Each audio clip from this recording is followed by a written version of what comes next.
En journée, je causais avec un ami. Dans nos échanges par curiosité, je lui ai demandé comment est-ce qu'il se prenait rapidement le dessin d'un projet d'enrayé. Dans sa réponse, j'ai été surpris que malgré qu'il utilise le logiciel Revit depuis longtemps et qu'il produit des projets de qualité, il se retrouve en train de faire et de refaire un certain nombre de tâches à chaque fois d'un projet à l'autre. C'est où je lui ai parlé du gabarit de projet et je lui ai fait part qu'avec un bon gabarit de projet, il y a un certain nombre de tâches répétitives que tu fais à chaque fois que tu gagnes un nouveau projet, que tu n'as plus besoin de les refaire. Donc, allons dans la machine pour que je te montre de façon concrète à quoi le gabarit de projet peut t'aider à accélérer ton processus de travail. Voilà l'un des projets que j'ai dessiné en utilisant un gabarit de projet BIMSTAT. Donc, je vais ouvrir un nouvel onglet et vous montrer exactement comment est-ce que le gabarit de projet peut donc vous aider à optimiser votre processus de travail. Pour cela, je viens ici dans Fichier. Je vais partir sur Nouveau. Je vais prendre le projet. Je vais dérouler et je vais choisir dans le gabarit BIMSTAT 2021 1.0. Je vais faire OK. Donc, une fois que c'est fait, on arrive donc dans l'environnement de travail du logiciel Revit. Je peux donc supprimer ça. En ce qui concerne la partie architecture, par exemple, il suffit que je vienne là au niveau de mur. Si je choisis donc la commande mur et que je déroule ici au niveau du sélecteur de type, vous allez constater donc que dans ce gabarit, il y a un ensemble de murs qui ont déjà été configurés. Les épaisseurs de murs qui sont de 15 ainsi que les épaisseurs de ligne. Donc si là je dessine par exemple un mur rapide fait, vous allez constater que là, j'ai les murs qui ont déjà des épaisseurs prédéfinies avec des hachures prédéfinies, ce qui me permet donc de ne plus reparamétrer les hachures des murs dans tous mes projets. Si par contre j'ai un mur de 20 cm, je peux simplement venir ici et choisir. J'ai un mur de 12 cm, je peux aller choisir. Donc les murs les plus utilisés dans nos différents projets sont déjà préconfigurés. Si c'est un mur en voile de 15, je peux simplement venir là, je choisis simplement et la hachure donc est déjà préconfigurée. Là, ça me permet donc de gagner réellement en temps. Autre chose, c'est par exemple les cotations. À chaque fois qu'on a un projet, on est amené donc à faire des cotations. Si je viens par exemple au niveau de la cotation que voici et que je me mets donc à côté mon projet, vous allez constater donc que les cotations sont déjà préconfigurées. Les cotations sont préconfigurées. Nous avons comme ça plusieurs types de cotes disponibles donc dans ce gabarit. Donc là, je vais vite faire. Vous allez constater donc que je peux venir là au niveau donc de mes types de codes. J'ai des codes linéaires. Que voici par exemple, je peux choisir la linéaire 3. Vous allez voir que ça offre donc un autre style de code. Donc, je peux mettre dans les rotations à l'extérieur. Autre chose, lorsqu'on fait un projet, c'est par exemple de mettre les différentes portes. Donc, si je viens là dans l'architecture, je choisis porte. Vous allez constater donc que par défaut, j'ai différents types de portes dans ce gabarit. J'ai différents types de portes. Si je choisis par exemple cette porte-ci que je dépose, vous allez voir qu'elle apparaît déjà et avec la dimension. Vraiment une porte de 160 par 2 mètres 10. Je peux choisir également l'autre style de porte, peut-être les portes coulissantes si j'en ai besoin dans mon projet et que je dépose là facilement. Donc là, j'ai une porte coulissante qui apparaît déjà avec ses couleurs et tout pré-paramétré. Si c'est pour les fenêtres, c'est pareil. Je déroule là simplement. J'ai différentes catégories de fenêtres dans ce gabarit, ce qui me permet de gagner un temps fou. Je n'aurai plus besoin d'aller dans les bibliothèques fouiller les fenêtres, les différents types de fenêtres.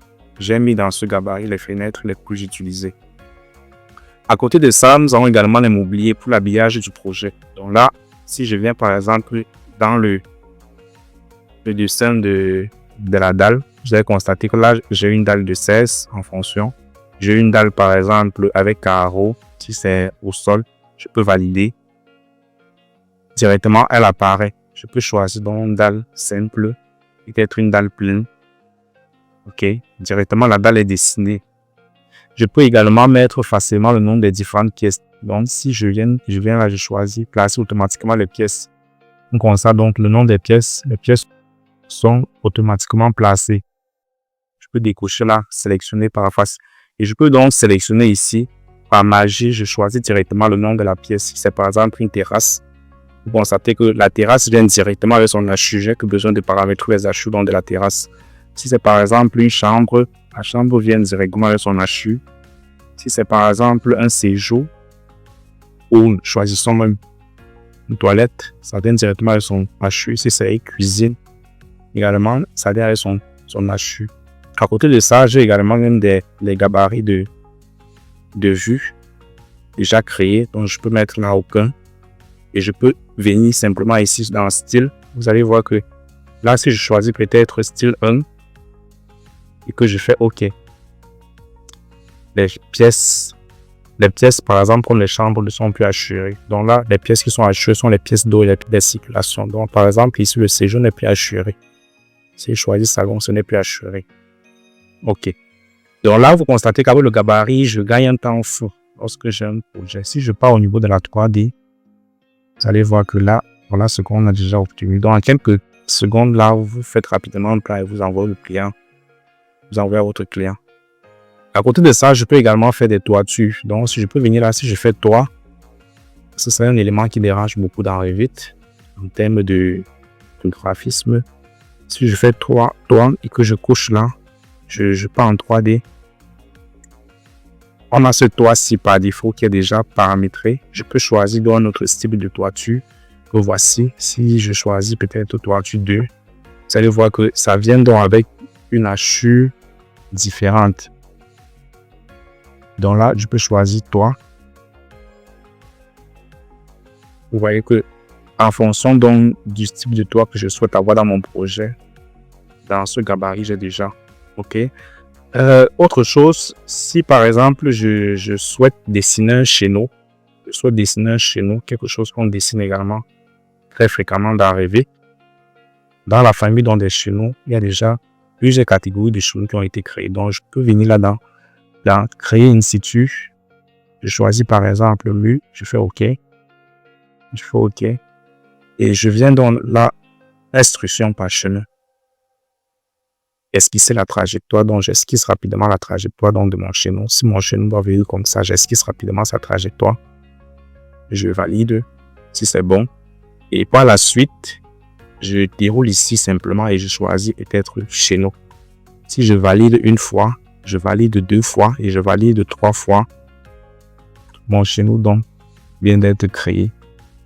Donc là, vous constatez que donc par défaut, j'ai déjà un chéneau qui existe dans ce gabarit de projet. Donc, je peux bien évidemment modifier ce chéneau et choisir donc un autre profilé. Il y en a tellement de profilés donc dans ce gabarit. Voilà par exemple un autre profilé. Si je coche, vous constatez que automatiquement donc j'ai un autre profil. La partie qui me plaît le plus, c'est donc la partie structure. Donc, si je viens donc dans l'arborescence de projet, choisir rez-de-chaussée et que je suis en face d'un projet donc de structure, il me suffit donc de venir donc dans structure ici. Je choisis rapidement 2 ou 3 axes pour que vous compreniez la puissance donc d'avoir un bon gabarit. Là, j'ai l'axe 4. Donc, il suffit juste que je mets par exemple là axe 1. Le reste des axes vont venir automatiquement. Axe 2. Oh là là. Axe 2. Axe 3. Donc, dans ce sens également, je vais mettre également une grille. Ici, j'ai par exemple A. Je vais faire également B.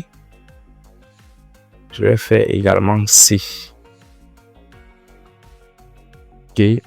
Quand c'est bon, je prends les poteaux, je modélise les poteaux. Je vais modéliser dans en hauteur et venir dans là, choisir une section un peu grande, une section peut-être de 20 par 30. Ce qui va me permettre de modéliser dans mes différents poteaux. Vous constatez donc que les poteaux viennent déjà avec certains hachures souhaités en fonction donc de ma charte graphique. Donc là, je peux également choisir les poutres. Je souhaite vous montrer une particularité donc de Revit au niveau donc du traitement donc des plans. Donc si là je fais les poutres, je vais rapidement le faire. Non, je fais les poutres.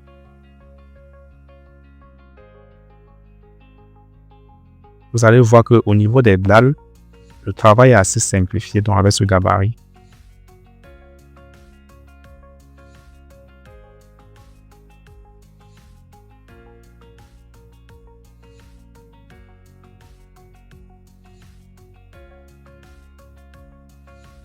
Ok, je fais la dernière poutre. Donc, ce qui nous prend souvent le temps, c'est de pouvoir donc annoter dans nos différents éléments. Ici, c'est au niveau des cotations. On a déjà vu la puissance des cotations. J'ai des cotations là. J'ai des cotations là.